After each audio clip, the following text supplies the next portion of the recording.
A wonderful good morning or good afternoon, good evening, happy lunchtime, wherever in the world you are and are tuned in here after a short break of 2 weeks. Our very first episode again here of Satoshi Secrets, your weekly cryptocurrency trading show. My name is Dirk Hartig and I'm usually at West Point, also joined by Jonatan Rendin, your favorite trader from Sweden. However, he's a bit busy today with other work related stuff. So he said he's sorry and he's going to join us next week. So for today's episode, you will have to stick with me and my analysis. In the next half hour, I want to talk a little bit about of course, what is currently going on the cryptocurrency markets, the really price pump up almost to the all-time high we saw in Bitcoin. Is this something, that is going to continue happening? Is this something like a fade out again, meaning like we saw that already also end of May and in June, an attack to the all-time highs just to slump down then to 54,000 or something like this. So we're going to spend some time talking about this today. We want to have a look ahead at the election and what likely is going, well, not really what the result of the election is going to be. Seems to be a very close upper running there, if it's going to be Harris or if it's going to be Trump for a second term. But of course, we need to talk a little bit about the consequences for the cryptocurrency markets. We have a Fed interest rate decision coming up very soon in 6 days. So there's a lot of stuff going on that's potentially going to influence the cryptocurrency markets. And let's dive right into it. If you have any questions, please feel free to share those here if you're watching live on YouTube as a comment. More than happy to answer all of your questions, of course. If you're watching a recording of this later, for example, on YouTube, you can always ask your question, of course, underneath the video in the comments as well. And I'll be more than happy to answer those questions. So let's really have a look here right away at Bitcoin.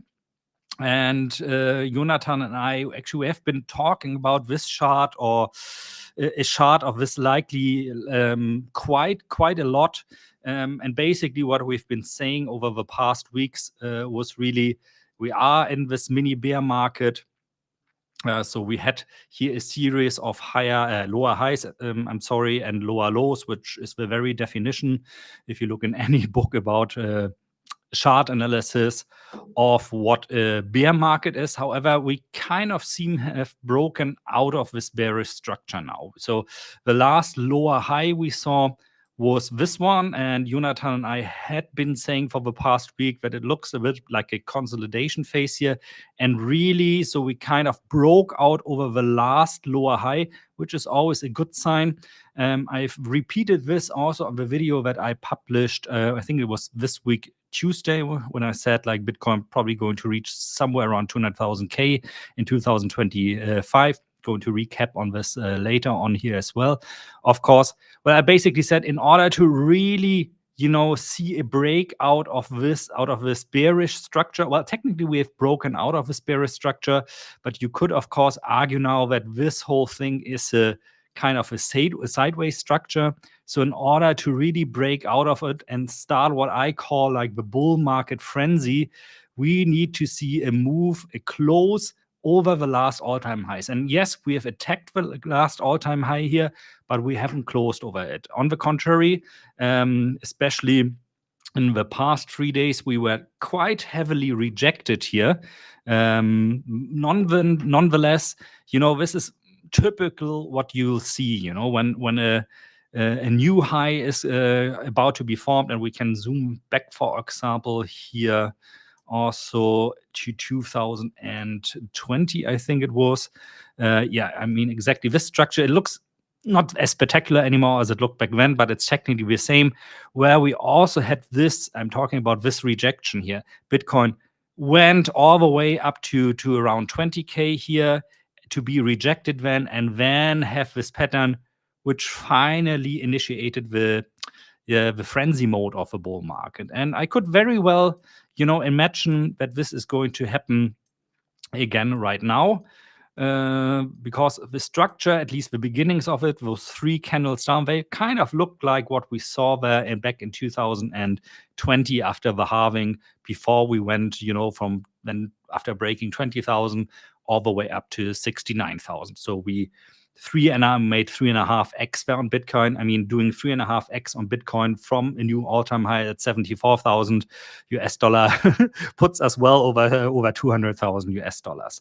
Just to put this into perspective. So, but really, in order, I mean, there are many things that can happen now. We can, of course, go down first and even test here the bull market support bands again, which, by the way, have crossed again. So you see here. Let me delete my crude drawings here so you can see it better. You see here that the faster red band, which is actually it's the slower one. Sorry, it's the slower one, which is the 20 weeks moving average, simple moving average, has crossed again over the 20 weeks moving average. So this normally is a good sign. The last time we saw that happening was all the way back here in 2023, November 2023, which technically here at around 37,000 US dollars was then the beginning of this nice trading structure we saw all the way up to the last all-time high here in March 2024. But just because it happens in the past, of course, doesn't mean it needs to happen right away. We might as well see prices slumping down, testing 60K again before going ballistic. However, like, one thing that makes me rather optimistic here is if we look at how Bitcoin on average performed since 2013 per month. We've seen here October, which is also kind of nice. We ended the October almost with 11% in plus. When I recorded my last video on Tuesday, it was we were like at 7.8%, and I said back then, well, bit of a lackluster of October, but the last days of October were then really, really nice. Now, what is pretty cool is if we look at all those monthly averages here from January to December since 2013, we see here November always being the strongest month. Now, take this with a grain of salt, because in this, on average, 42.8%, you have something like this here from 2013, where we had a month with plus 450%. So you might want to take this out of equation. Nonetheless, if you see here in 2020, for example, and we were trading there, around 16,000 US dollars, we had a plus of 43%. So it can happen even if we, let's say, just repeat what we saw here in October, a plus of, let's say, 10%. Yeah, this would already put us to a new all-time high. So this one is really not far away. I'm pretty optimistic we can make this all-time high also very soon. However, you need to have a little bit of patience, and this patience stems from a number of things. The first one, of course, is the election that is upcoming now in next Tuesday, actually, on the, what is that, the 5th of November, I think it is, yeah.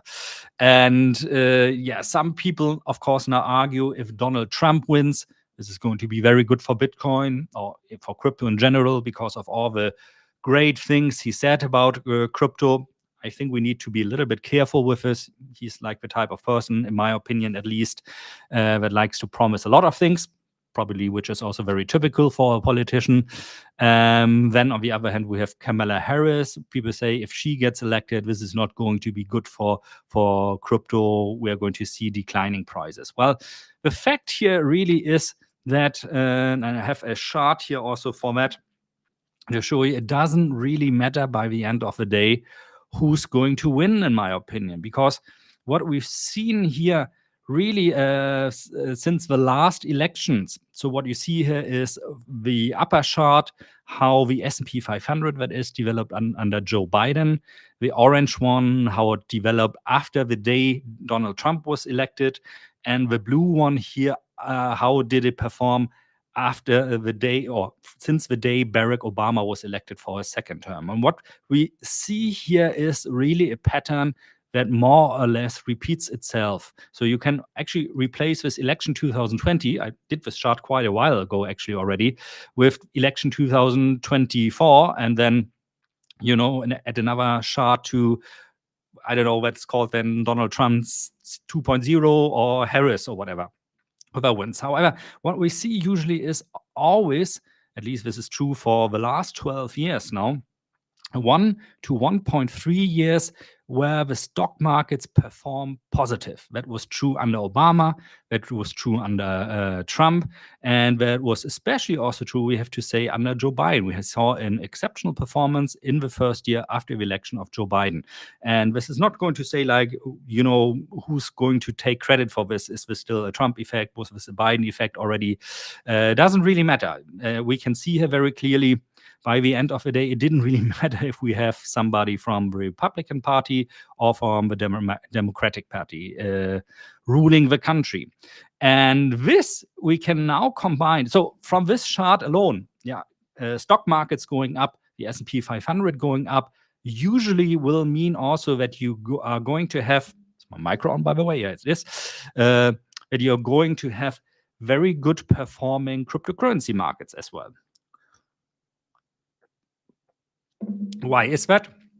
Well, because from the perception of an institutional investor, those are the guys with the real money out there, talking about pension funds, hedge funds, banks, and so on.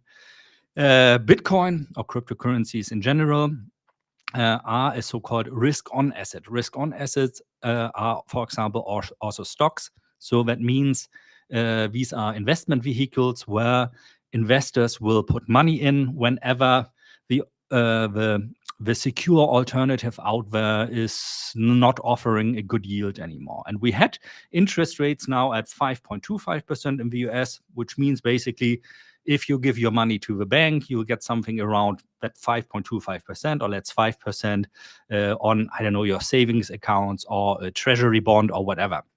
So a safe haven investment. Investors, of course, always compare this to what do I get if I invest into the more risky asset, which, for example, are stocks. Now, the S&P 500, I think, on average over the past decades, you had like a return on investment of around 8% per year. So you have to compare secure 5% to not so secure 8%. Of course, a lot of people will opt for the secure 5%. However, this changes, of course, if interest rates go down again. When we are seeing this at the moment, we already saw the Fed lowering interest rates to this window of 4.75 to 5%.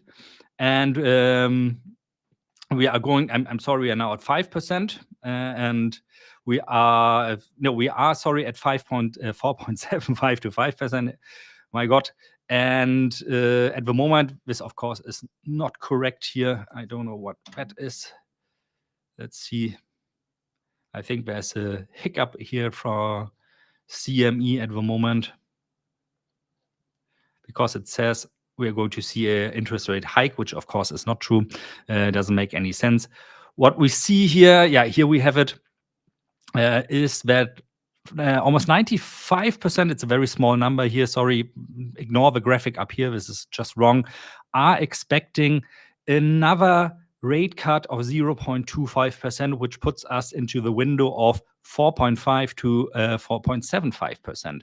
So as low as this gets, and the Fed has already indicated that it will continue to cut interest rates, the more attractive, of course, it's going to become to invest, for example, in stocks, to invest in cryptocurrencies. So we are over the next month, over the next year, probably going to get pressure. Not pressure, like positive pressure, actually, investments from institutionals that need to look for alternative for safe haven investments, which is going to probably drive stock prices higher, which is for sure going to drive the price of Bitcoin also higher, very likely over a new all-time high. Then we have this natural 4-year cycle, of Bitcoin as well, where after a halving, and I think this logarithmic regression chart always illustrates this perfectly. After the halving, we have a natural swing up, always here to this red band. Then we enter a bear market. Then here again, after 2020, the halving, swing up, actually 2 times here to the red band in this case, and then entering a bear market.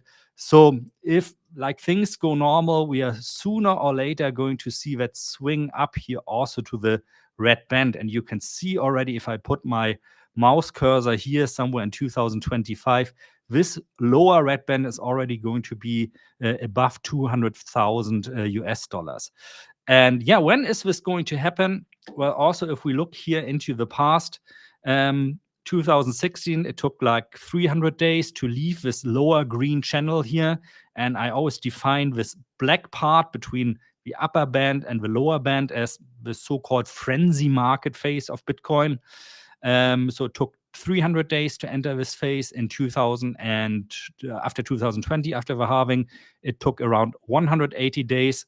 So if we repeat 2020, this frenzy phase should start anywhere around now, beginning of November. Yeah, I've said this over the past year already, end of October, beginning of November 2024, or latest mid of February 2025. And bull market frenzy means we are leaving the green band here. Leaving the green band already at the moment would put us at a price of above 100,000 US dollars for Bitcoin. And this is not even taken into account, the spot ETFs buying like crazy, the available Bitcoins at cryptocurrency exchanges. And I'm just talking about the spot market. I'm not talking about the future markets here, the perpetual futures, that is being at very low levels already, historically low levels already. There is simply not enough Bitcoin normally that's being produced every day by the miners to satisfy the demand.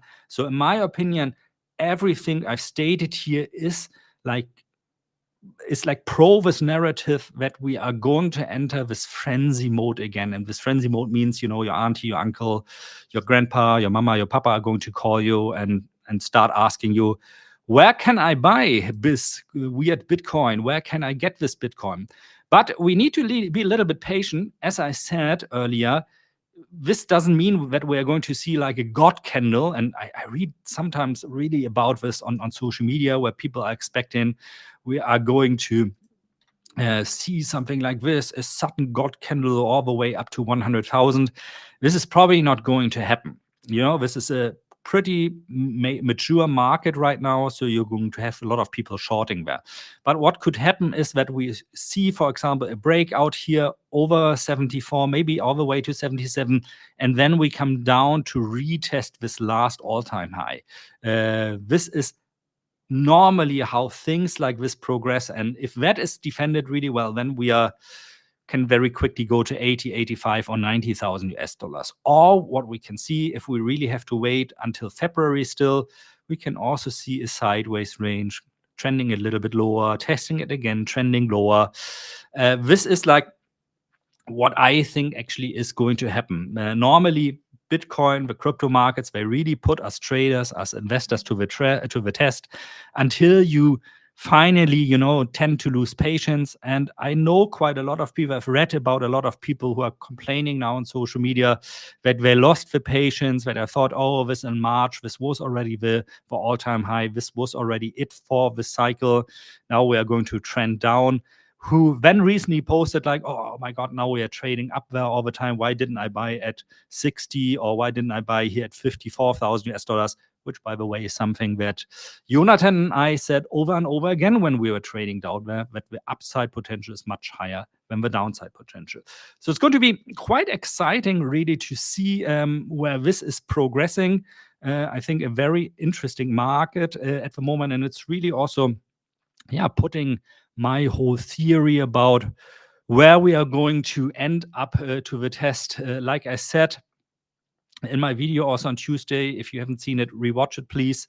This is really now the time where everything I worked for over the past 2 years since I first said in 2000 and what was it, September, I think, of 2022, it's time to buy stocks again. It's time to buy Bitcoin again. This is where it all led to. So this is what I've been waiting for, what I've been forecasting now for the past 2 years. We are now what I think is the beginning of this bull market frenzy phase. Can there be something that kind of spoils the party? Of course, there can be always things that spoil the party. These are, so-called black swan events, right? Like events that you cannot really, where you cannot like forecast them, where you cannot predict them, which would be something Corona for sure was something like this, and we saw the dump down to almost 3,000 or 3,500 back then in Bitcoin. What else can it be? Of course, there's always the topic of war lingering around. Now we have a lot of potentially escalating conflicts, or conflicts, as a matter of fact, that have already escalated around the world. And for sure, if we see a scenario like a World War III scenario, it's going to have dramatic effects on all prices of financial assets out there.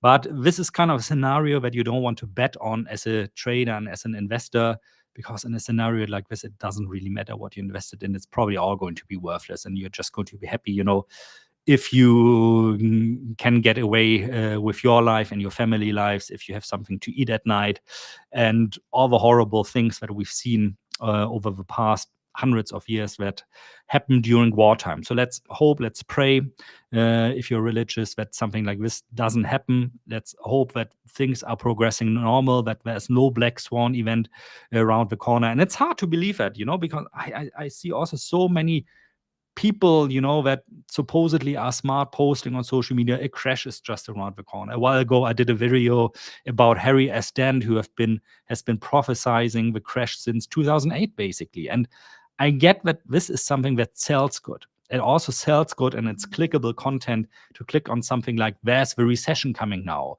or somebody posting a chart of the Dow Jones from the beginnings of 2029, when we had the major depression back then, and then adjusting the current chart like that, it looks exactly the same. It's not as easy as this, in my opinion. I think we are not going to see a recession in the USA. We are going to see a soft landing. We are going to see slowly declining interest rates again. And I'm pretty sure, actually, that the next year is going to surprise a lot of people when it comes to performance of stocks and when it comes to performance of cryptocurrencies. Positively surprised, that is, of course. And yeah, when to exit this whole thing. So let's say everything I've been telling here, and please, do your own due diligence. Don't just blindly listen to me just because I've done this for a long time. Not necessarily with cryptocurrencies, but with stocks and everything. I've been around for 25 years. But just because this is not my opinion doesn't necessarily, of course, mean this is going to become the reality. So always, put your own thoughts into things like this.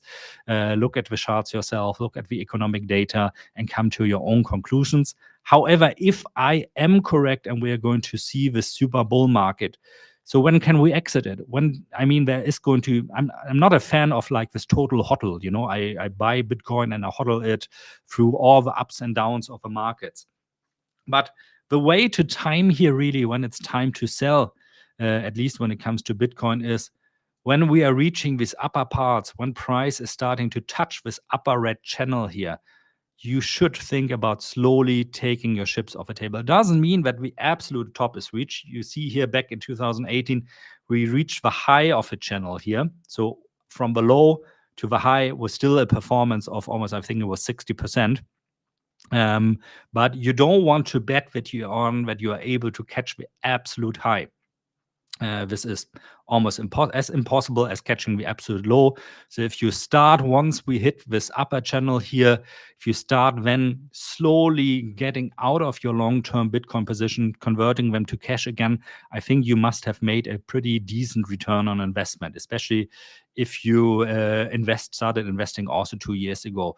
One other indicator that you can use to determine this is this MVRV score, which also is available here on TradingView. By the way, this Bitcoin logarithmic regression indicator also available on TradingView.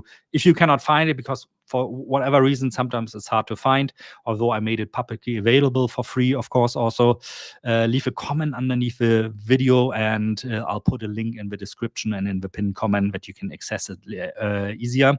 However, this MVRV score, this is also one. As soon as you see it here, somewhere between 5.5 or 6, or maybe over 6, this is pretty much the time to get out of this, because you see here in the past was true in 2018. It was also true in 2020. This pretty much indicated we've reached the top of the market. And it will be hard to get out there. And I said, because everybody's going to have those laser eyes again. Everybody's going crazy on X and other social media platforms, on YouTube again. And you'll probably see people screaming at this bull market cycle is different, is never going to end. We are going to see 1 million and 10 million very soon. And yeah, this is normally always the beginning of the end then. When it's time to take your chips off the table. And yes, of course, I'm going to make a video. Once I start selling my own long-term positions in Bitcoin and in stocks, I'm going to make a YouTube video about this and tell you very openly about it. And I know already I'm going to, if it really becomes to, going to probably get a S-storm because I'm not believing then anymore in an upside potential. But this is probably still a year ago. Maybe if we are lucky, another 15 months. So let's see how things progress. One thing is for sure, we're going to be back hopefully next week also with Jonatan again here on Satoshi Secrets. Probably going to share also some trades then again, which fell a little bit short today. Sorry for this. However, trading has been looking pretty good. Like alone the last 9 out of 10 trades have been performing very well. I'm working on a bit of a trading group also where I share some of my signals, but still in beta test, still a little bit away down the road. So don't name me because I wanted to have a good quality. I just don't want it to be, another trading group where people follow signals. There has to be a learning effect also, like how you approach it from the eyes of a professional trader. But hopefully more on that in the future. Until then, take care, everybody. Have a good weekend ahead. And let's see where we trade in next week around this time. Until then, take care and always remember to do your own